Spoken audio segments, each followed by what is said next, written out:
Kyle Larson is with us this morning. Congratulations. Wow. How are you feeling? Has it sunk in? Thank you. Well, it's nice to wake up this morning and know that it wasn't a dream and it actually happened, but it was definitely crazy, crazy circumstances with the caution and the tire strategy, as you guys mentioned. So, yeah, to have a good restart there at the end and get the championships a bit crazy because we just did not have a good performance going until the end, but our team stuck with it and never gave up and kept us in position to take advantage of a big opportunity. At what point, Kyle, did you feel like the win was within reach? What was that moment? Well, I wouldn't say until probably coming to the white flag. I had a good turns 1 and 2 on the restart and passed a couple cars. And, my competitor, Denny Hamlin, he had not had the greatest of corners through 1 and 2. So I had a little bit of a buffer between him and I.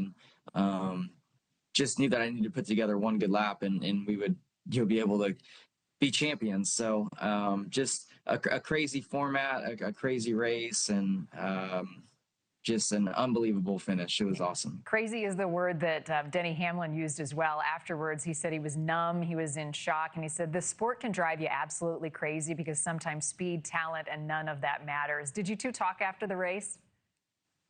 Yeah, I got to catch up with him finally later into the night, but yeah, he's a competitor and he's also a friend of mine. So, I definitely had a soft spot for him. He's been trying for 20 years to win a championship, 60 wins. Like, he's had a Hall of Fame career, and he was so close to winning the championship, and to have the circumstance of the caution and the strategy just not work out in his favor. It's tough. It's an awkward feeling, for me as the guy who kind of stole a championship from him without having a great performance all day. So, but that's competition, and that's the way that this format currently is. And we were able to maximize it better than our competitors. Yeah. So, crazy, but I definitely feel for him for sure. Yeah, interesting way to put it, Kyle. Appreciate that. You've won 2 titles now, so congratulations. How does this one compare to 2021? Yeah, well, it means, I would say, an equal amount, which is surprising because winning a championship is never as good as your first one, you would think. But our first championship, we had dominated the season and felt like we should win the championship.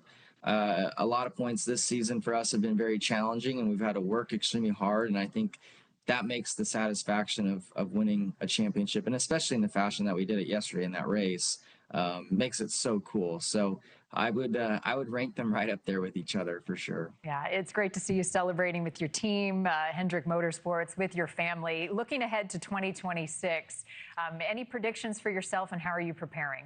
Thank you for watching. Subscribe below and download our NewsNation app right now on your phone, and you will get fact-based, unbiased news for all Americans.